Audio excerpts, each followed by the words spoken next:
ইসলাম তোমাদের জন্য নয়, তোমরা জাহান্নামে গিয়ে মরো, ইসলামের কিচ্ছু যায় আসে না।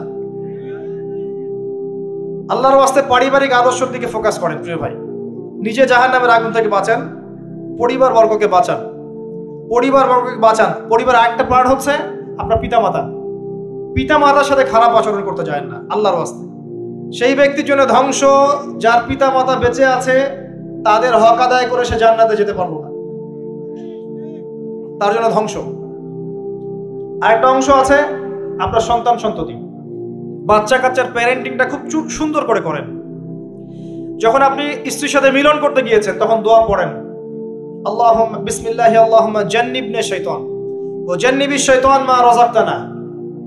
আমার মনে হয় এখনকার জেনারেশন যেগুলো আছে ফাসেক, মাদক সেবন করে, পর্নোগ্রাফিতে আসক্ত, ইয়াবাখোর, স্মাগলিং করছে, চুরি করছে, হাবিজাবি, ধর্ষণ করছে, আমার মনে হয় না তাদের পিতামাতা তাদেরকে জন্ম দেওয়ার সময় এই দোয়াগুলো পড়েছিল। কারণ পিতামাতা এই দোয়া পড়লে ওই সন্তানকে শয়তান স্পর্শ করতে পারে না। সন্তান হবে, সন্তান ছেলে হোক মেয়ে হোক, আপনার এটা নিয়ে মন খারাপ করার কিছু নাই। একজন কন্যা সন্তানকে লালন পালন করে সৎপাত্রে পাত্রস্থ করলে এই মেয়ে পরকালে আপনার জন্য জাহান্নামের আগুন থেকে ঢাল হয়ে যাবে। যার কাছে দুইজন মেয়ে আছে, দুইটা মেয়েকে সে ভালো করে মানুষ করেছে, নবী সাল্লাল্লাহু আলাইহি ওয়াসাল্লাম বলছেন সে জান্নাতে আমার সাথে এমন করে থাকবে, এইভাবে। কেউ যদি বিধবার দায়িত্ব নেয়, সেও নবী সাল্লাল্লাহু আলাইহি ওয়াসাল্লামের সাথে এইভাবে থাকবে। এতিমের দায়িত্ব নেয়, এইভাবে থাকবে।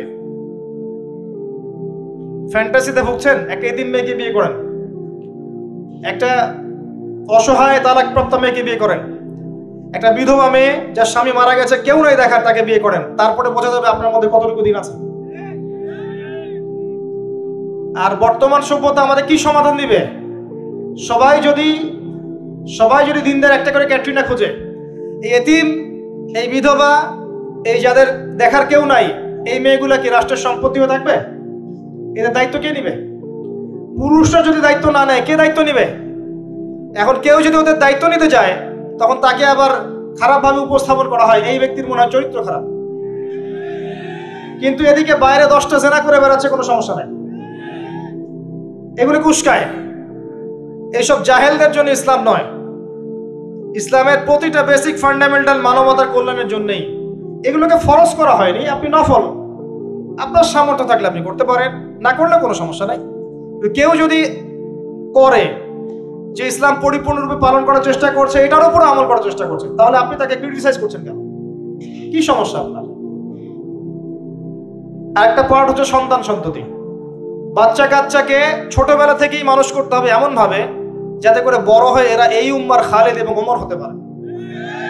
বাচ্চা ছোট বাচ্চাকে আপনি ভালো খাবার দেন, মায়ের স্নেহ দেন, বাবা মার সাথে রাখেন, একটু গ্রাম্য পরিবেশে নিয়ে গিয়ে তাকে বড় করেন। কেন বলছে এই কথা? এখানে পরিবেশ সুন্দর থাকবে, সে দৌড়াবে ধুলার মধ্যে, মাঠের মধ্যে খেলবে, সুন্দর ভাষা শিখবে। এরপর তাকে ভালো প্রতিষ্ঠানে পড়ান। প্রতিষ্ঠানটা এমন হবে যে প্রতিষ্ঠানে জেনারেল শিক্ষা, ইসলামিক শিক্ষা একসাথে দেয়া হচ্ছে, সে সব শিখবে। আমার ছেলে কোরআনে হাফেজও হবে, আমার ছেলে ডক্টরও হবে ইনশাআল্লাহ। এভাবে করে তোলেন। আধুনিক হন, মাথাটা খাটান, ব্যাকডেটেড মানসিকতা বাদ দেন। বিশ্বটা এগিয়ে গেছে, আমাদেরকে এগিয়ে যেতে হবে। একমুখী জ্ঞান দিয়ে আপনি কিচ্ছু করতে পারবেন না এই যুগে। দ্বিমুখী শিক্ষার একটা হারমোনিয়াস কম্বিনেশন দরকার। আমাকে কোরআন জানতে হবে, সায়েন্সও জানতে হবে, নাহলে আমি সায়েন্স দিয়ে কোরআনকে ব্যাখ্যা করতে পারবো না, কোরআন দিয়েও সায়েন্সকে ব্যাখ্যা করতে পারবো না। জানতে হবে আমাদেরকে।